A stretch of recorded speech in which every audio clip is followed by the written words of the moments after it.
howling wind whipped through the towering skyscrapers of Gotham on a frigid December night. The streets were nearly empty, only a few late-night stragglers rushing home after a long day. Ice and snow crunched underfoot, and even the flickering streetlights seemed to shiver. Amid the dim glow, a ragged figure huddled against the cold brick wall in a narrow alley. His name was Damian Days Reed, a blind, homeless man who had lived on these unforgiving streets for nearly 7 years. Tonight, Days sensed a more profound darkness than usual. Despite his sightless eyes, he had always been attuned to the city's rhythms. The scents of stale pizza grease and hot dog carts, the echo of footsteps on concrete, the hush of hushed voices passing by. But the bitter cold was so intense that every breath felt like shards of glass in his lungs. He tucked his hands under the layers of his worn jacket, desperately craving even a small shred of warmth. That was when he heard it, a pitiful whimper echoing through the alley. At first, Days thought perhaps his mind was playing tricks on him. After all, in these parts of the city, stray cats often meowed in the dead of night. But then he heard it again, louder this time, a deep trembling cry. It was unmistakably a dog's whine, clutching the wall to guide himself. Days stood unsteadily and shuffled forward. His heart pounded in his chest, propelled by an odd mixture of fear and empathy. The dog sounded anguished, as though it were in pain. Days reached out with his hands, feeling the wet bricks and icy trash cans, seeking the source of the pathetic whining. His mind raced with questions. Could the animal be injured, abandoned, too cold to move? With growing trepidation he continued until his fingers met something soft and shivering. It was the coarse fur of a German shepherd, hunched into a corner, trying to ward off the cold. Surprised, Days pulled back, then pressed his hand gently to the dog's neck. A collar was there, ragged and half-torn, but no dog tag or identification. The animal let out a low moan, too weak to resist or even bark. Almost by instinct, Days removed his threadbare scarf, the only real warmth he had, and wrapped it gently around the shivering shepherd. The dog flinched, then leaned into his touch, letting out a sigh of relief. In that moment, two lost souls in the heart of a city that had forgotten them, a bond was formed, sealed by compassion and desperation. Days realized that if they both stayed in that alley another night, the dog wouldn't survive, and he might not either. The only place within his limited means to find shelter was an old abandoned train station on the outskirts of Midtown, a place rumored to be haunted by squatters and petty criminals. But it was also rumored to be slightly warmer than the open streets. With that single notion of hope, he cradled the trembling shepherd, braced himself against the cold, and started walking, with no eyes to guide him, but guided by the dog's soft whines and his own memory of the city's layout. Days embarked on a perilous journey through deserted streets and frost-bitten sidewalks. Little did he know, this was only the beginning of a night and a bond that would change everything. At the break of dawn, gray skies stretched like a bleak curtain over Gotham, promising more snow. Days staggered into the old Midtown train station, an abandoned relic from an era long past. Disconnected from the main subway network, the place was all cracked marble floors and broken turnstiles. Steel beams jutted out overhead, and the roof let in streams of frigid air through gaping holes. Though it hardly resembled a shelter, it was enough to block some of the wind. The sharp ache in Days' lungs lessened. He gently placed the German shepherd on a relatively clean patch of ground. "Hang on, buddy," he murmured, reaching out to feel the dog's muzzle. A warm, wet tongue flickered out to touch his hand in an unspoken gesture of trust. Days rummaged through his pockets, hoping to scavenge any scraps of food. All he had was a half-eaten energy bar he'd found the previous day. With careful motions, he broke off small pieces and offered them to the dog. The shepherd nibbled gratefully, but exhaustion soon overtook it, and it rested its head on Days' knee. The dog's breath came in shallow pants, hot against the cold air. He knew he needed real help, food, water, medical attention, for the dog and for himself. But, for a man in his circumstances, resources were scarce. In a city so filled with wealth and power, ironically the homeless had to fight for every scrap of survival. A wave of desperation washed over him. He couldn't see, he had no money, and he was responsible for a dog whose fate seemed tied to his own. A flicker of hope arrived in the form of Beatrice Garvey, a woman known among the homeless as an angel of the underpasses. She volunteered nightly, passing out warm coats, blankets, and small care packages in various hidden corners of Gotham. By chance, perhaps guided by fate, she strolled into the station that morning.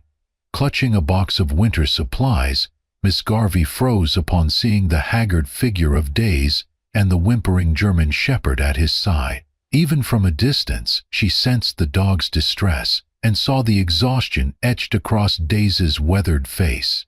Miss Garvey approached with measured steps, offering them bottled water and a small container of leftover soup. "My goodness, are you two all right?" she asked softly. The dog, too exhausted to be frightened, let out a small cry that made Miss Garvey's eyes well with tears. Days explained, in broken fragments, how he'd found the dog alone, nearly frozen in the alley, and brought it here for some measure of safety. Miss Garvey's heart melted. "We have to get the dog to a vet," she insisted, kneeling down to examine the shepherd's paw pads, which were cracked and bleeding from the cold. But Miss Garvey's resources were limited. She had no car, and the few clinics that offered free care to strays were miles away and required appointments. The tension in Daisy's voice was palpable. "I can't just leave him," he said, one hand protectively over the shepherd's flank. "He trusted me. We have to help him."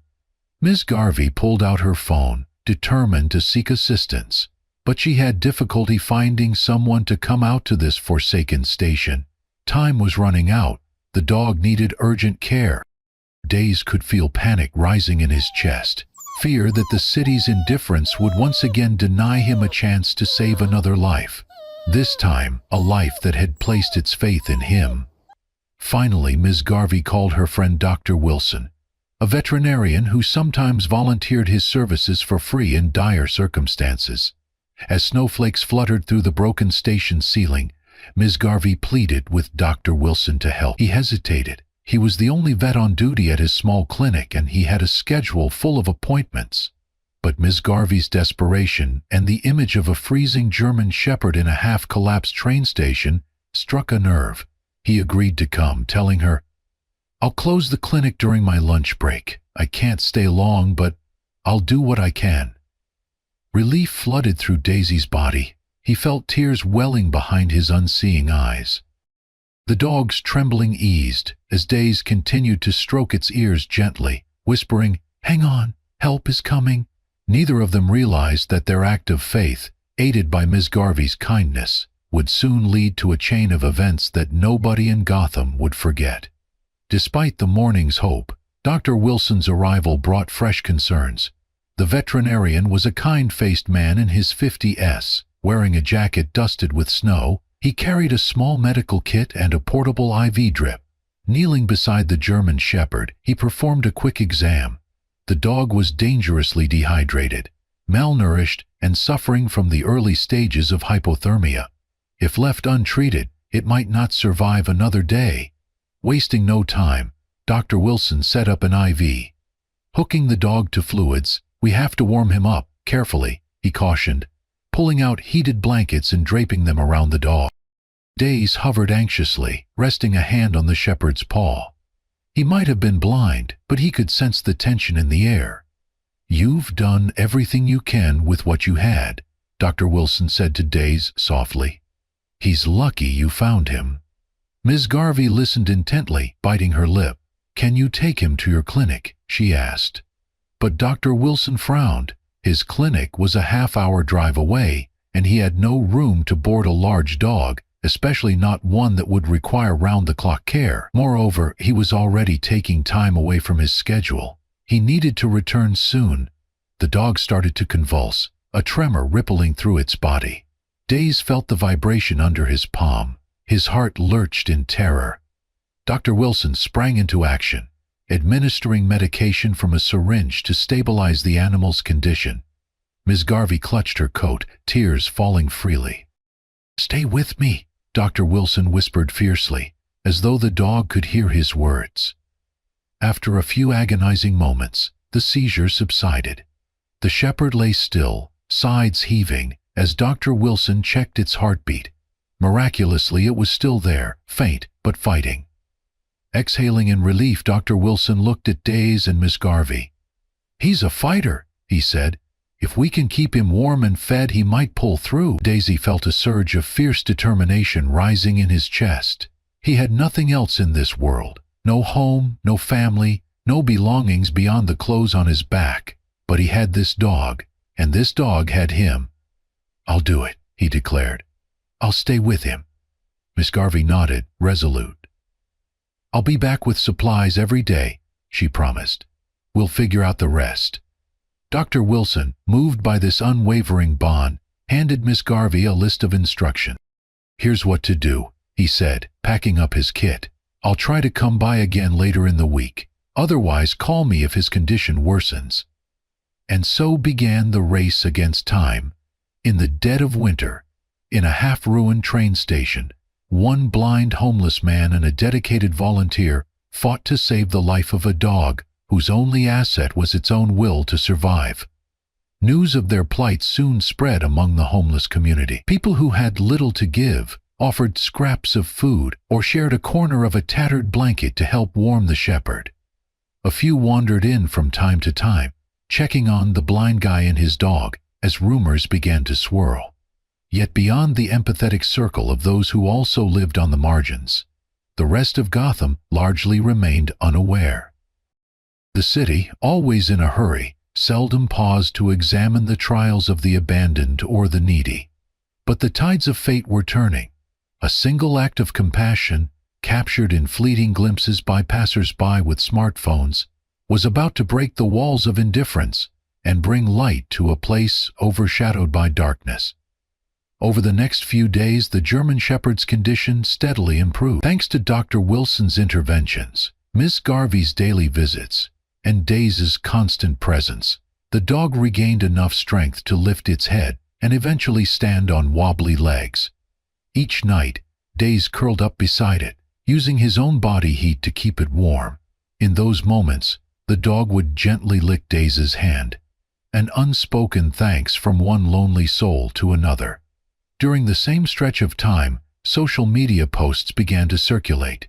First, a local blogger posted a photo of Garvey feeding the German shepherd.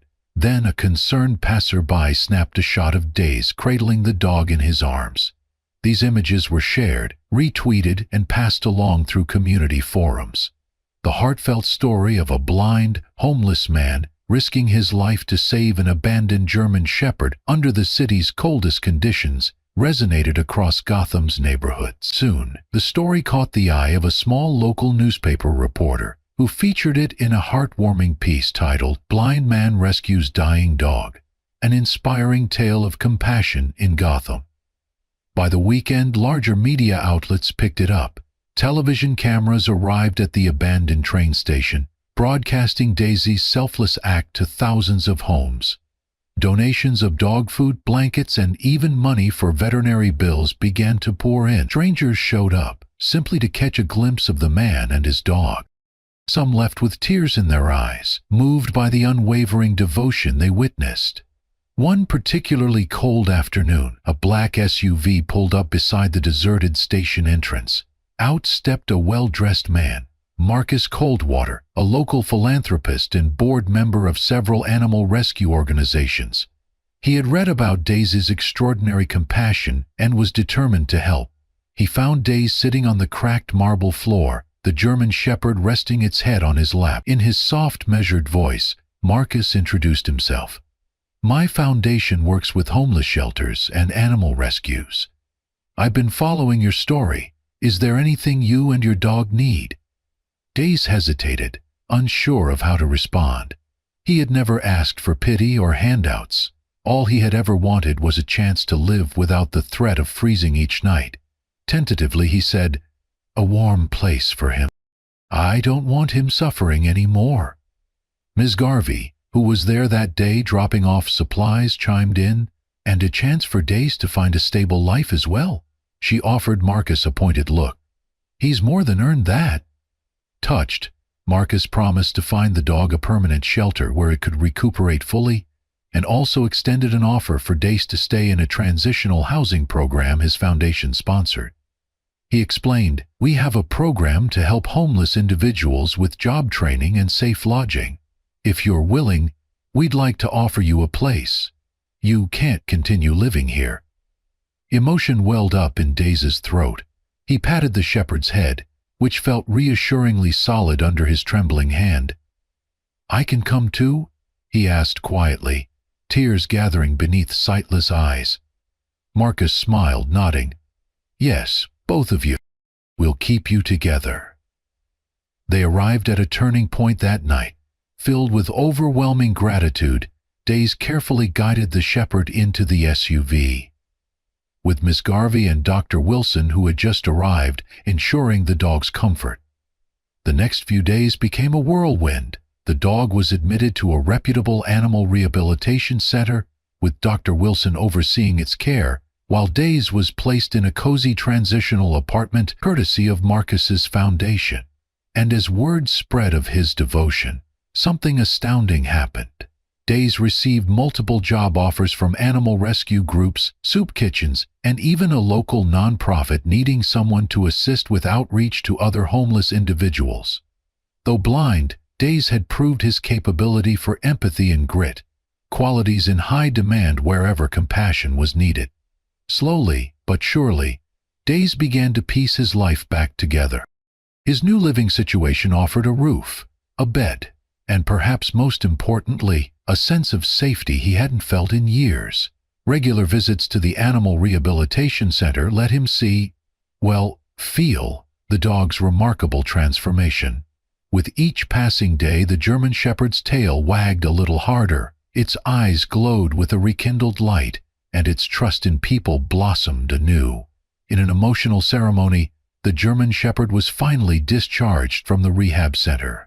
By then, it had a name, Valor, chosen by Ms. Garvey to honor the courage both the dog and Days had shown through their ordeal. The center's staff cheered the moment Days and Valor were officially reunited. Cameras flashed, capturing the exact moment Valor ran to Days, nuzzling his leg as if to say, "I'm yours and you're mine." Standing beside Days, tears glistened in Ms. Garvey's eyes. "I've never seen a happier dog," she whispered, voice choked with emotion. Marcus Coldwater, looking on proudly, added, "Or a stronger bond." Thus, the final scene played out. Days and Valor left the center side by side, stepping into a life that was no longer filled with hopeless nights and deserted train stations. Though Days' vision had never returned, he moved forward with newfound direction. He spent his days volunteering at a local rescue shelter, learning to train service dogs for the visually impaired, an endeavor that fulfilled him deeply. And every evening, Valor was there, waiting for him with a wagging tail and grateful eyes, a living testament to the power of love in the coldest hours. If this touching story of a homeless blind man and a brave German shepherd finding hope in the bitter cold of Gotham has warmed your heart, then you know the transformative power of compassion. In a world that can sometimes turn its back on those most in need, it's stories like Days and Valor's that remind us of our shared humanity. Would you like to hear more inspirational animal stories? Don't forget to subscribe to Amazing Paws Stories for heartwarming tales of rescue and redemption that will bring tears to your eyes and hope to your soul. You never know whose life you might touch or save by simply lending a helping hand. Stay kind, stay compassionate, and remember, a single act of love can change everything.